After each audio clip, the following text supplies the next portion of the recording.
And that was from a police officer's gun. Her husband, Aaron, joins us now, along with Tom Fitton of Judicial Watch, which filed a $30 million wrongful death lawsuit against the federal government on behalf of Aaron and Ashli's estate. Guys, thanks for being with me today. You're welcome, Rob. So, generally, the slanted coverage in the media labels Ashli as a violent insurrectionist. So, Aaron, I want you to forget about what the haters or ignorant say about her. What kind of person was Ashli? Ashli was a God-loving American patriot. I mean, she served her country 14 years. I mean, went overseas 4 times, for major deployments. She wanted to see President Trump speak one last time at the Save America rally, so she flew to San Diego by herself. I mean, I've seen her on camera the whole time while she was there. Not violent whatsoever, by herself, walking around taking selfies. So, yeah, they've put this narrative together that she was this awful, crazy maniac, and it's just completely false and slanderous. In April of 2021, the Justice Department and the U.S. Attorney's Office in D.C. announced that Capitol Police Lieutenant Michael Byrd, who shot Ashli in the shoulder as she was trying to get through the door and into the speaker's lobby, he was cleared of any criminal wrongdoing. Now, Tom, tell us about the civil suit Judicial Watch filed yesterday in Southern California.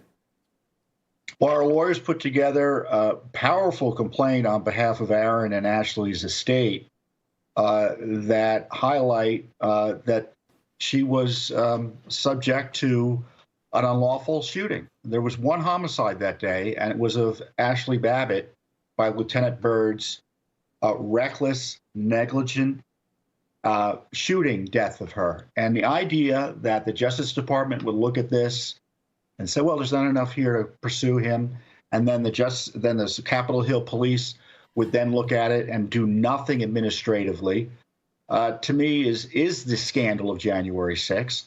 And so we're proud to be able to represent Aaron, and I know all our supporters are, and try to get some justice for Ashli.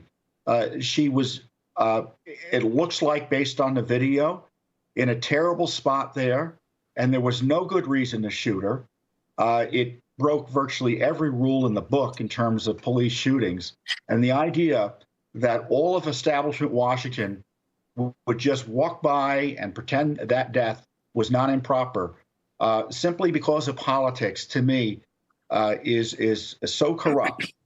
So we're pleased to be able to bring this in federal court, and the U.S. government is responsible for Ashli Babbitt's untimely death, and there's no justification for it. And we're gonna push hard legally to make this case. Is this going to give you and the public access to video or other evidence that hasn't seen the light of day yet?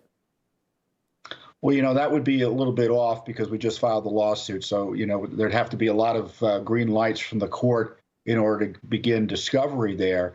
But I tell you, Mike Johnson, in the meantime, can fully release additional information. There are videos. We know already there are emails from other Judicial Watch litigation that they're sitting on.